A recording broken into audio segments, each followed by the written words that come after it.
I think that our job is to make sure that we take care of the disaster that has occurred. So you don't agree that it should be abandoned, is that right? Of course it should not be abandoned. And you don't think that they should be shamed?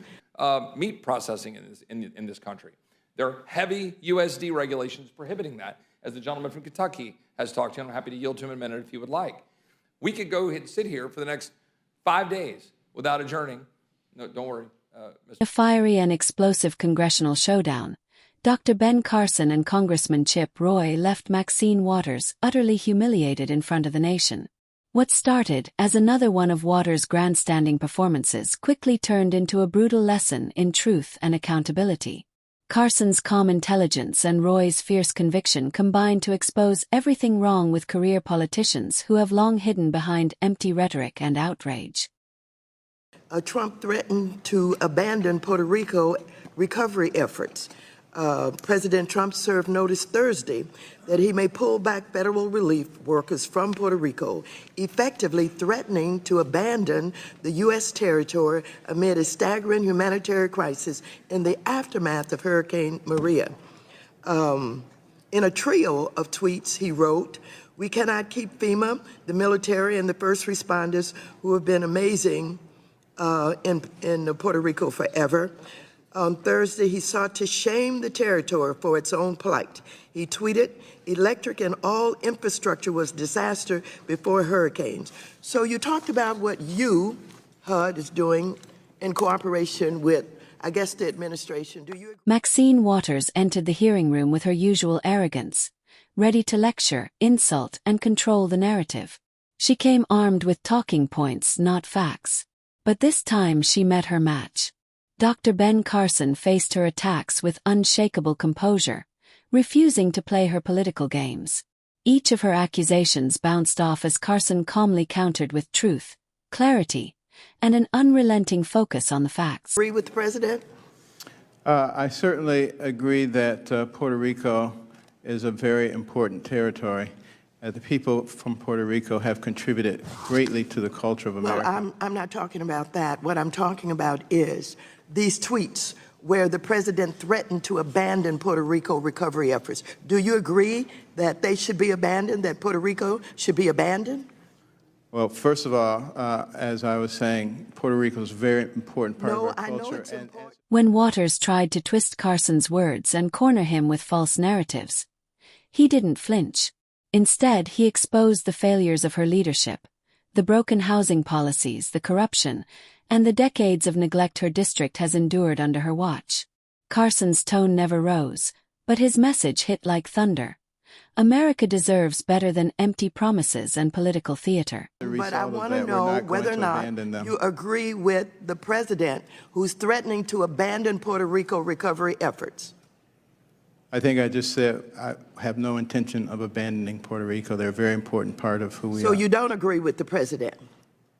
He tweeted, "Electric and all infrastructure was a disaster before the hurricanes," and sought to shame the territory for its own plight. Do you share? As Waters' frustration grew, her composure began to crack.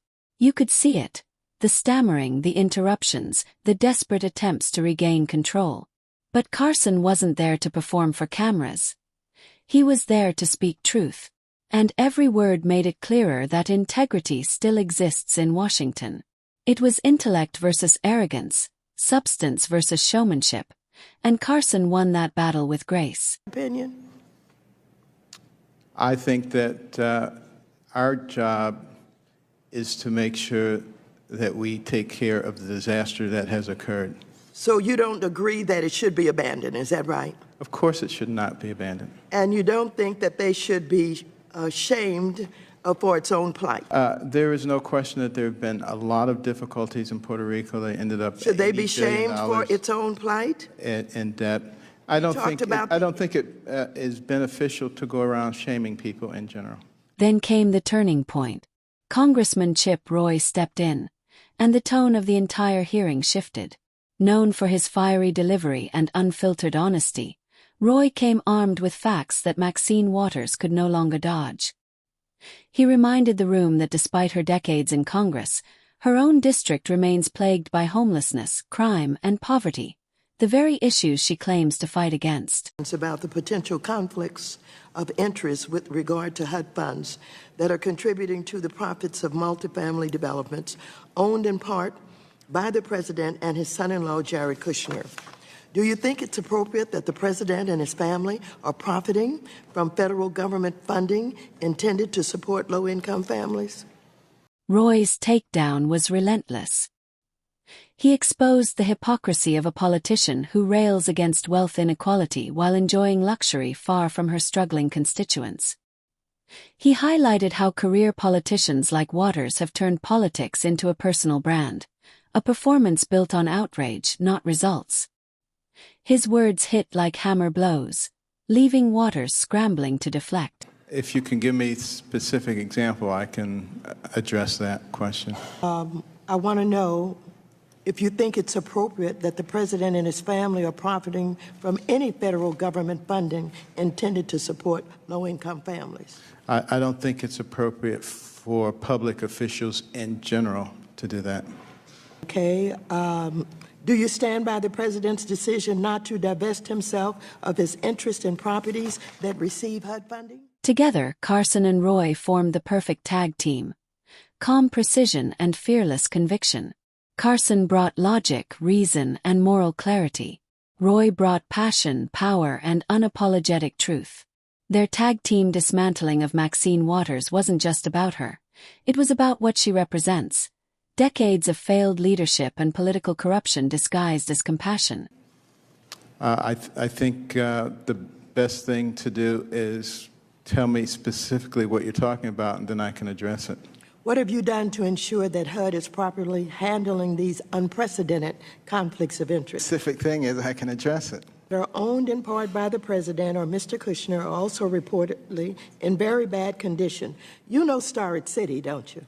Yes, I know of it. For example, which is part owned by the president. You know that, don't you? I do know that he had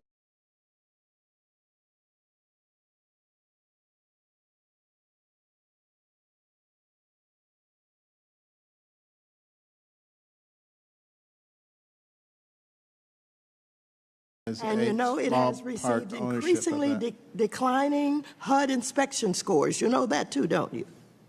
Do I know what now? That it has increasingly declining HUD inspection scores. This hearing wasn't just political theater. It was a symbolic reckoning. On one side stood real leadership, men who built their careers on service, truth, and courage. On the other stood a career politician who has grown comfortable in chaos.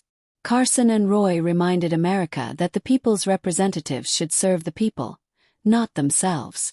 The contrast couldn't have been clearer. Scores. I know that there are problems there, yes. But specifically, do you know that Starrett is a problem, that they have received increasingly declining HUD inspection scores? Do you know that? I know what is necessary to know as the Secretary of HUD regarding that. Do I know all the numbers about Starrett? No, I don't want you to know all the numbers. All I want you to know is about Starrett. Starrett, everybody kind of knows a lot about Starrett, and it's partially owned by the president. You are the HUD secretary, and you're in a conflict of interest situation. And I just want to make sure you understand what you are overseeing. Be about basically taking over the government and the government running all of your companies, end quote. It's a simple question. Do you stand by that statement? Simple answer. I am here today in this Rules Committee because we're taking up time with basically a non-issue. First of all, you claim that socialism has engulfed this country, that it keeps creeping, it's going to take over private businesses, et cetera, et cetera. That is not happening. We're in a democracy that we're trying very much to save and to not have disrupted, undermined in the way that So then reclaiming And my the way time, that the gentlelady Republicans are going to- denounces your previous statement then, and do not accept that previous statement that you think you would take over these I'm not a private businesses? socialist. I'm a capitalist. And I commit to you that I am here to save Social Security, to save Medicare, to save seniors and veterans. And for some of you who have adopted certain kind of ways that you support what you now claim is socialism, I'm here to say to you, come on. So By the end, the humiliation was undeniable. Not because Carson and Roy disrespected Waters, but because truth stripped away her facade. She had no facts, no defense, no substance. Just outrage and denial. For the first time in a long time, Americans.